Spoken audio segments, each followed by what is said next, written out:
Czajnikowy.pl. Dobra herbata. Witam Was wszystkich bardzo serdecznie w kolejnym odcinku naszego programu. Dzisiaj zajmiemy się zieloną herbatą Kukicza. Zapraszam serdecznie.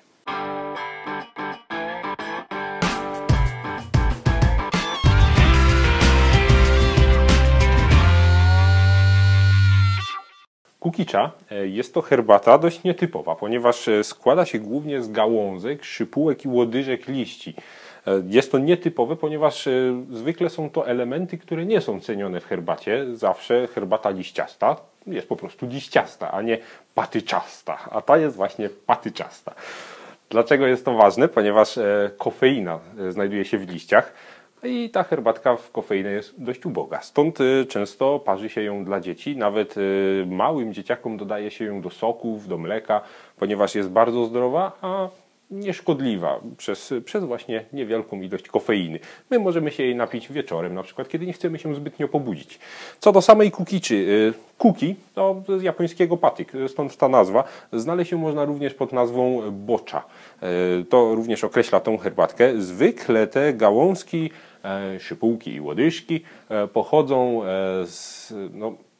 nie chciałbym powiedzieć, że jest to odpadek po produkcji, no bo jest to pełnowartościowe, ale poniekąd jest to odpadek po produkcji herbaty matcha albo sencha. Może się to również zdarzyć, że jest to po herbacie gyokuro, która ma trochę inny sposób uprawiania. O tym postaramy się szerzej powiedzieć jeszcze. Wtedy nazywa się karigane.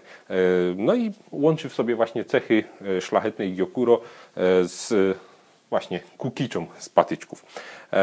Co ciekawe, ta herbata ma troszeczkę inny posmak, określany lekko kremowy, orzechowy, słodkawa wychodzi, jeśli się ją dobrze zaparzy. Parzymy ją wodą w temperaturze, ja lubię 80 stopni, ale klasycznie w przedziale 70-80 stopni. Parzy się ją krótko, poniżej minuty nawet, ale to już zależy jaką kto by chciał. Także przygotujemy ją sobie. Taką kukiczę wsypujemy tutaj.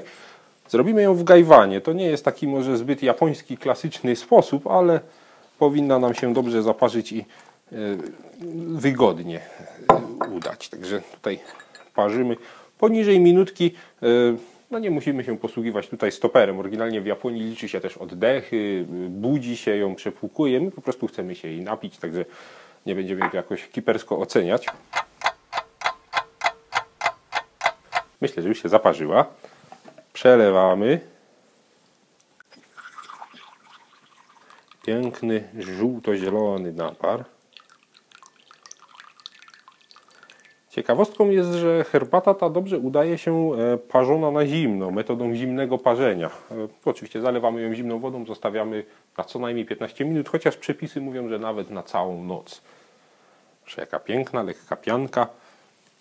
Także powinna się udać lekko kremowo, orzechowo, słodkawa. Słabo pobudzająca, bardzo zdrowa kukicza. To wszystko, co na temat kukiczy chciałem Wam powiedzieć.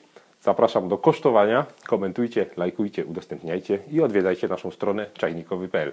Do zobaczenia w następnym odcinku.